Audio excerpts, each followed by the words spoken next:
Alright, so today I'd like to talk about 4 specific strategies that in my opinion are having the biggest impact on getting the most for sellers. Number 1 is timing the market, like when you should put your home up for sale and how does supply and demand play a role in that. Number 2 is pricing brackets. So this is where we have to be careful on how we price the home. And if you're off by just $1, it could end up costing you thousands of dollars. Number 3 is the pricing dilemma. Like once you know what your home's really worth, should you start higher or lower or right around market value when you list the property? And what pricing strategy is ultimately going to get you the most money in the end? And then number 4 is the buyer agency compensation. And this is something new to consider with all the recent changes. Like a lot of sellers are asking me, Yosef, do I even have to offer a commission to a buyer's agent anymore? And if so, how much? And so we'll discuss all of that and more in this video. I'm excited about it, so let's get started.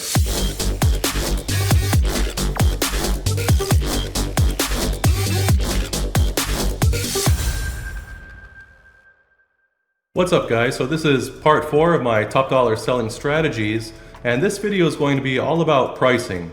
And believe it or not, but many sellers are under the impression that it really doesn't matter what the pricing strategy is on the property. Like if, for example, Zillow says the property is worth $1 million, that anybody could just post it online for $1 million and ultimately it'll sell for $1 million.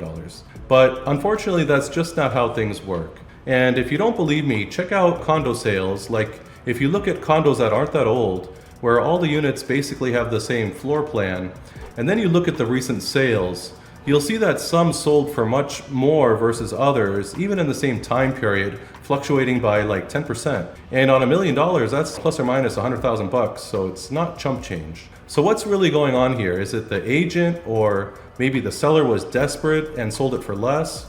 Or were they super lucky if it sold for more? And if it wasn't just luck, what was it? Like, what's the winning strategy in order to get the highest sales price? So obviously there's a lot to consider, but I'd like to focus on 4 topics today, so let's discuss that now. I'd like you to take a look at these charts on my website that show the weekly new homes listed on the left, which is the supply, versus the weekly homes sold on the right, which is the demand. So if you're flexible on time, what I'm going to do is I'll basically get your home all ready to go to hit the market at a moment's notice. And when we see demand rise or supply drop, we'll basically switch your listing quickly to go live on the market to take advantage as soon as possible. And in this current example, if you look at the current 2024 year in green, supply on the left side is lower than it was 5 or 6 weeks ago, while demand on the right side is trending up. So for here, it would actually be a great time to go live.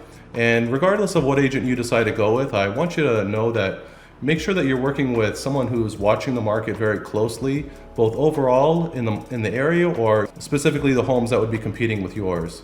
It may not seem like a big deal, but by timing these ebbs and flows of the market, it could get you an extra 1 to 3%. So that's something you definitely want to look for, with the agent you hire. And for some sellers, maybe they're not so concerned with trying to time the market because they have more pressing concerns, like maybe they have a job transfer or they're expecting a baby, or they just need to sell their home quickly so they can move on with their life. So what we do there is we can still time it in a way to compress all the offers in a short period of time to get the highest sales price possible, and we'll talk about that later in terms of how we price the home and how to build demand. All right, so the next topic I'd like to discuss is number 2, price brackets.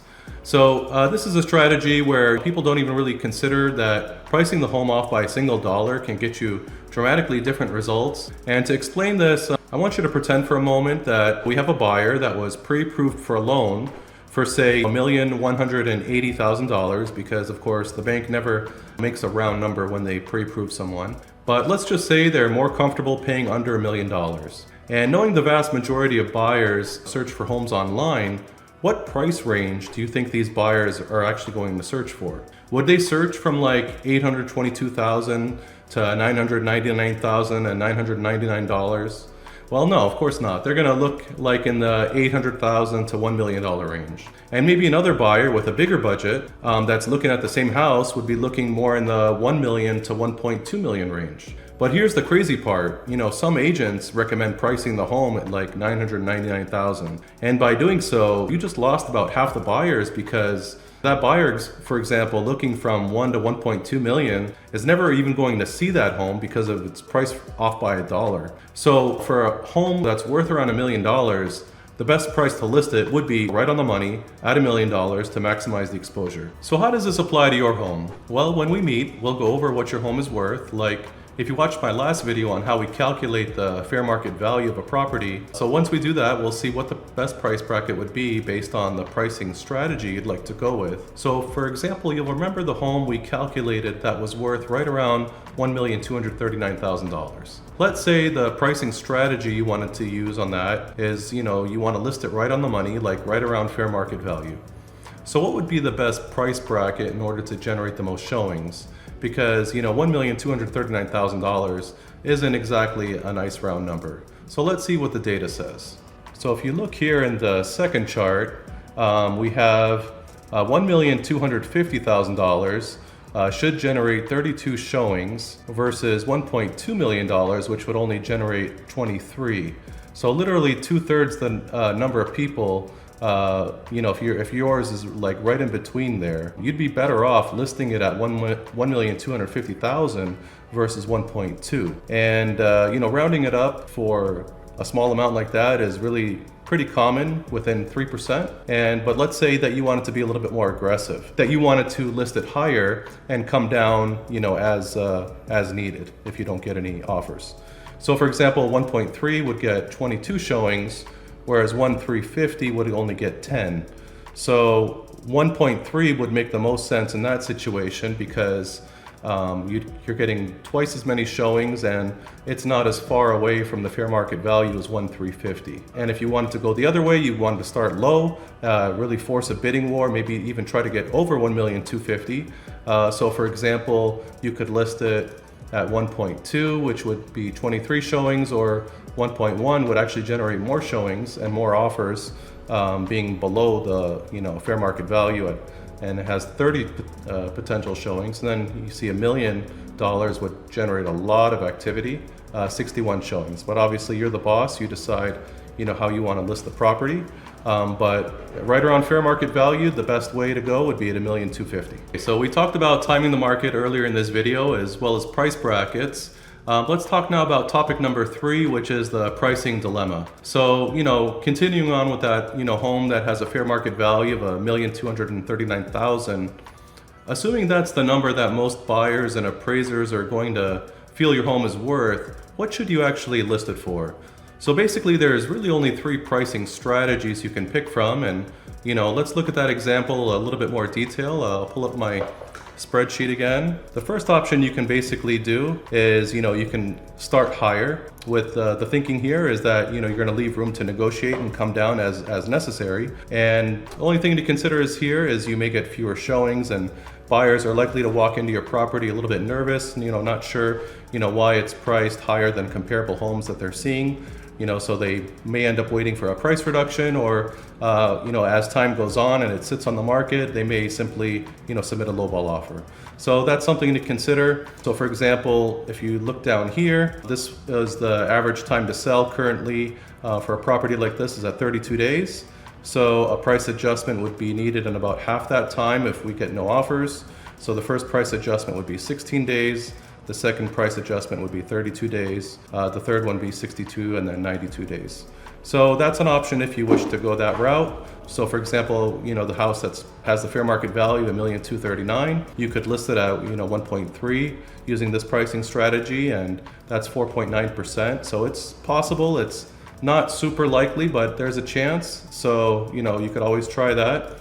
1,350 is a little too aggressive, 9% over market value. I wouldn't recommend that, and as we saw with the pricing brackets, it's not a very attractive pricing bracket either. Again, depending which option you pick, it should sell within 48 to 128 days. Now let's look at the second option that you have at your disposal, which is basically, to price it right on the money at fair market value.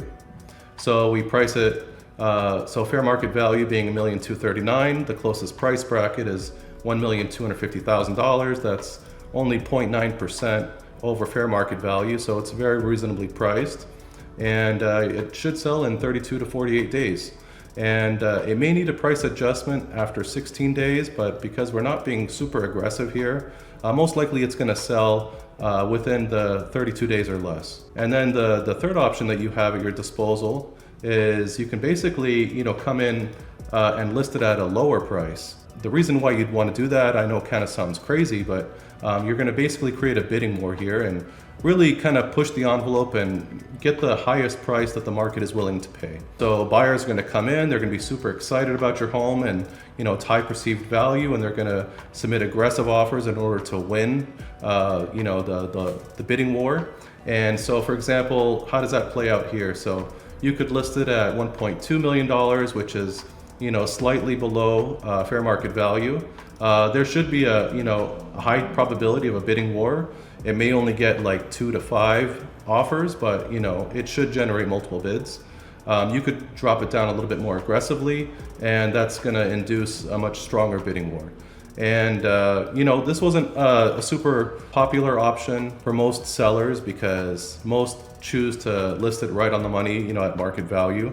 But there is an added incentive now with the changes in the buyer agent commission, and the bonus consideration we're going to talk about later is that you could potentially save $25,000 or more if you go down this path. And also another added benefit here is your home really should sell in 14 days or less.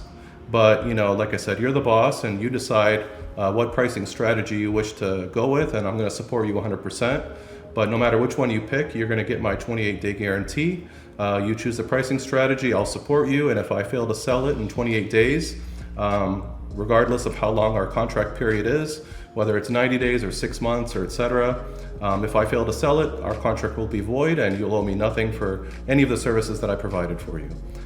So that's pretty much it in a nutshell. Those are the 3 pricing strategies you have. I'd love to discuss your home a little bit further with you, and ultimately, the goal here is to get you as much money as possible. Okay, so the last topic I'd like to discuss today is number 4, the buyer agency commission. Now, perhaps you've been hearing things on the news about how commissions in the real estate industry are changing, especially on the buyer's agent side. And if you're a seller, the question you're probably thinking is, what's the best strategy for me to get the most money possible? And do I even have to offer anything to the buyer's agent? So before we talk about that, regarding what the new strategy is, it's important to discuss what are the 3 ways in which a seller can incentivize or attract buyers. Because at the end of the day, these 3 incentives, they've always existed and will continue to exist, but how and when you use them is really where the strategy comes into play.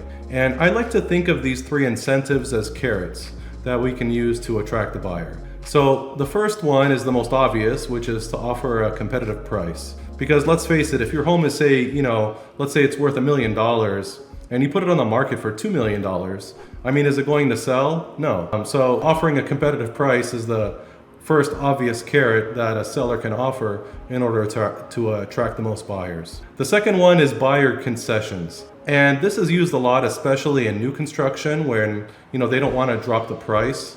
So for example, let's say a home's been sitting on the market for a little while, and maybe the builder just wants to offer something like a free kitchen upgrade. But for your typical home seller, the way that looks is, let's just say that like a buyer comes in and he loves everything about the house, but they're not crazy about the flooring and would also like to get it painted. But after putting down 20%, they really don't have much of a budget left to renovate after the sale. So instead of submitting an offer with a lower price and no concessions, they instead submit an offer for $10,000 more, but with a $10,000 concession in the form of a credit to get that done after closing. So they're essentially paying the same and you still get the same net price, but on the buyer's end, the closing costs are much less, and ultimately you get what you want, which is for the house to be sold. So by offering a buyer concession, this is basically the second carrot a seller can do in order to get the property, sold. Then the last incentive a seller can offer isn't actually for the buyer, but rather for the buyer's agent,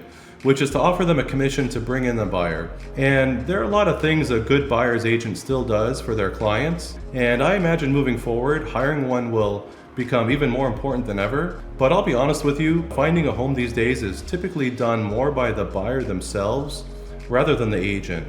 unless they're trying to find the buyer an off-market property, the majority of the searching is going to be done by the buyer. And before the internet, buyers didn't really have access to any of that data, so sellers really needed to offer a generous commission to the buyer's agent to get it sold. Moving forward, however, there's obviously certain situations where offering a buyer agent commission still makes sense, and other times when it may not make sense to offer the full 2.5% or 3% that was typical before. And a lot of that, in my opinion, will depend on the type of market we're in and the price point of the property. So the amount you offer the buyer's agent is the last incentive or carrot that you can have at your disposal, and we'll discuss that a little bit more. So moving forward, these three things haven't really changed, and you can still offer your home for a very competitive price with buyer concessions and even a very generous buyer's agent commission. However, now in the new system, sellers will have more flexibility on who they wish to incentivize more, the buyer or the buyer's agent.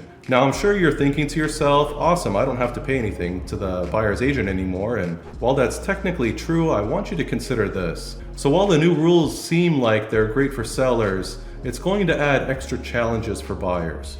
Because now the buyer is responsible to pay for their agent if the seller isn't offering anything. And this may not be a big deal for luxury buyers because, let's face it, they've always had the resources to hire a top buyer's agent, just like they would hire the best lawyer to represent them and negotiate on their behalf. But it's definitely going to put some buyers in a tough situation.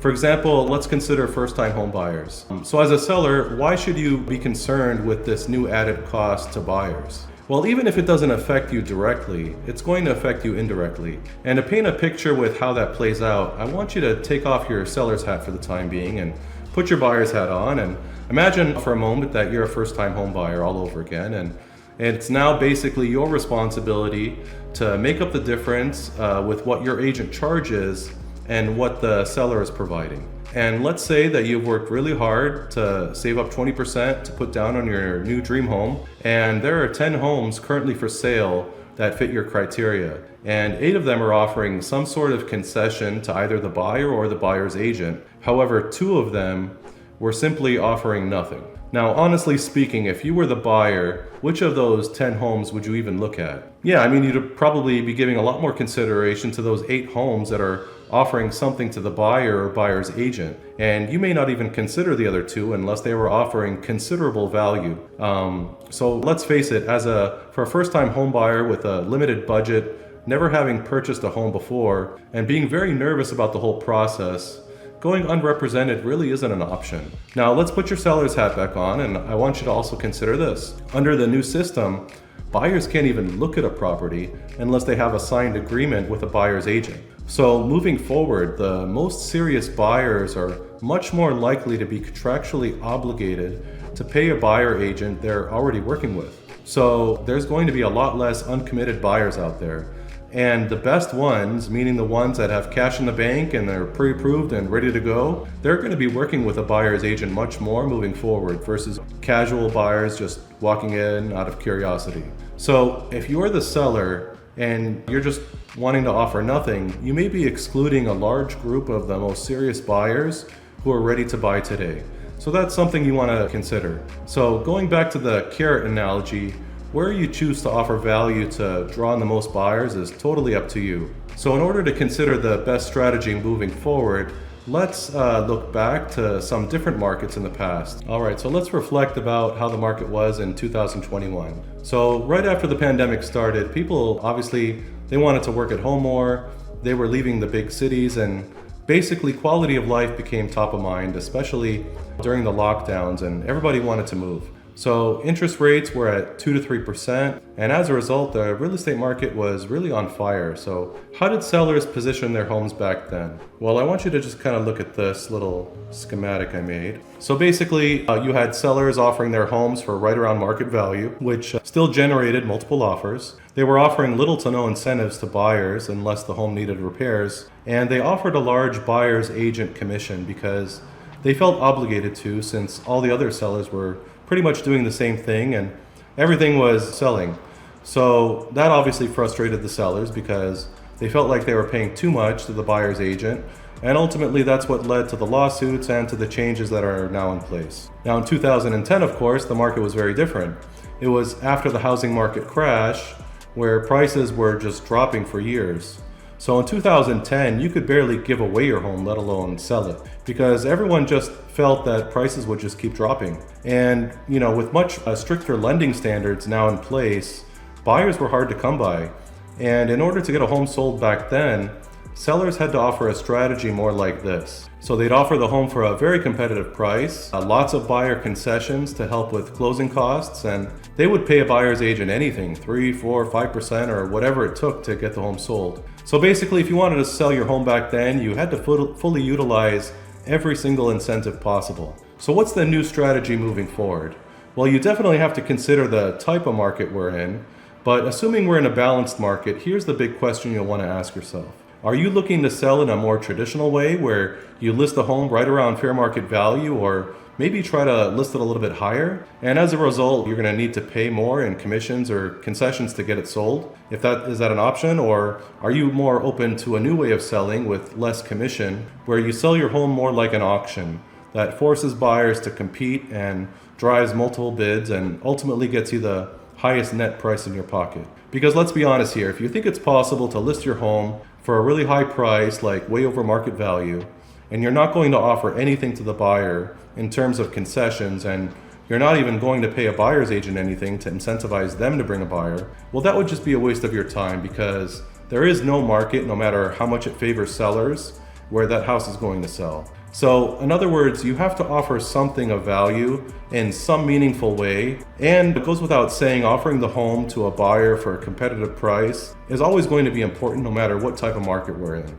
You basically have these two new ways that I would recommend selling your home. So let's go back and examine the example of the property that was priced at $1,239,000, and let's see how that works out. So basically, we have the home's $1,239,000. Same thing. It's the market right now is at 32 days average time to sell. So you basically have two ways of selling. You have the traditional way, which is how it's always been done, where we list it at right around market value or sometimes slightly higher, and you end up paying both the listing agent and the buyer's agent. So the strategy here is we want to incentivize all the buyer's agents by offering a commission, so they bring their buyers while also listing the home for a price more in line how typically sellers sold their home, which is right around fair market value. And what are the expected closing costs?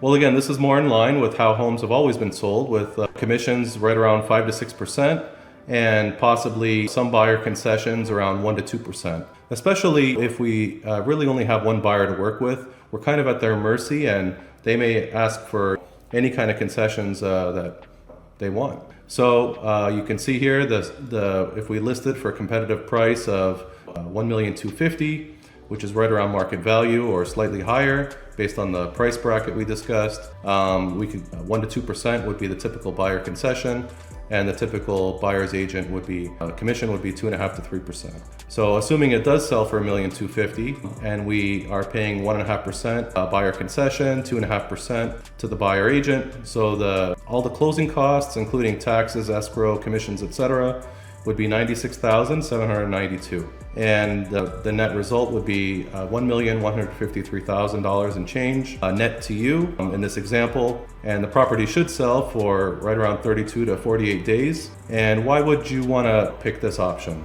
Well, if you feel more comfortable selling the traditional way, where you list your home for right around fair market value or more and just make adjustments as needed, this is the way to go, basically. The second option is basically what I'm going to call a negotiated sale, basically like the auction method, where we list the home below market value, and you're only obligated to pay the listing agent in this situation. The strategy here is, instead of focusing on the buyer's agent, we instead focus all our attention on offering the most value to the buyer directly with a lower starting bid price, rather than giving away so much to the buyer's agent or through concessions. The result ends up being multiple bids, better terms, and lower closing costs. So what are the expected closing costs, you might ask? So if you list your home for a price that forces multiple bids, then most likely you're going to save yourself 2% or more in closing costs versus the traditional way of selling. So let's say we list the property for $1.1 million. You're going to start a crazy bidding war. We're going to negotiate the concessions and the buyer's agent commission. And most likely when you have like 20, 30, 40 offers. Everyone's going to be fighting to get this house. They're going to be dropping appraisal contingencies, maybe reducing inspection contingencies. They're going to give away as much as they possibly can, and they're going to be looking basically where they can trim the fat. So there's a lot of buyers that maybe don't even really need 2.5% to their buyer's agent. Obviously, some will be contractually obligated to pay that and some won't. Like maybe they're being represented by their brother or their cousin or whatever, and they're going to get the family discount, and maybe they're only going to charge them 1%. So at the end of the day, by having everyone compete multiple rounds of bidding, that's ultimately going to push the price up as high as possible and get you the best terms and the lowest closing costs. So let's say we list it for 1.1 and we get a bidding war going and it sells really just for $1,250,000. It should sell for more, but let's just assume for now that it sells for the same price as the traditional sale. So we get it at $1,250,000 as well here. So let's assume that we get it down to 0% buyer concessions and 1% to the buyer's agent. That will bring the closing costs to you to $59,292. So you'll net $1,190,000 and change. So basically, that's a difference of $37,500. It's no chump change. It's a pretty significant amount, and the advantage, of course, is I guarantee your home will be sold in 28 days. Most likely, we'll have it under contract in 7 to 14 days, and that's pretty much it. So I would still recommend, if you have a luxury property, I would probably recommend you still go with the traditional way of selling, especially if your home's like $5 million, $7, $8, $10 million. This being the newer method, this is obviously already proven with homes that are like $2 million or less, because how we used to sell them before when there was bidding wars. But now you have extra incentive to use this method because you can save even more by not having to pay so much in buyer's agent commission. All right, so just to wrap up this video, I'm going to tell you a little secret, which is my proven strategy when it comes to getting top dollar on a house. Basically, a lower price is going to cause a higher perceived value on your home. A higher perceived value is going to cause more exposure. More exposure ends up causing more showings. More showings causes more offers. Multiple offers will then cause a bidding war. Bidding wars cause people to bid based on emotion, not logic. And ultimately, in the end, getting buyers to bid on emotion causes you to get the highest top dollar sales price. Now, ultimately, whatever pricing strategy you feel is most comfortable to you, I'm simply here to serve you in order to accomplish whatever is most important for you in a time period that works best for you and your family. So give me a call. I'll do a detailed analysis of your home. We'll figure out what your home is worth as a team. We'll see how those different pricing strategies could play out, and then I'll simply leave it up to you to decide how best to proceed. So if that sounds good to you and you're watching this, check out my links below. You can contact me or jump on my calendar to discuss your home more in depth. And if you found this video useful, please be sure to like and subscribe, and I'll talk to you soon.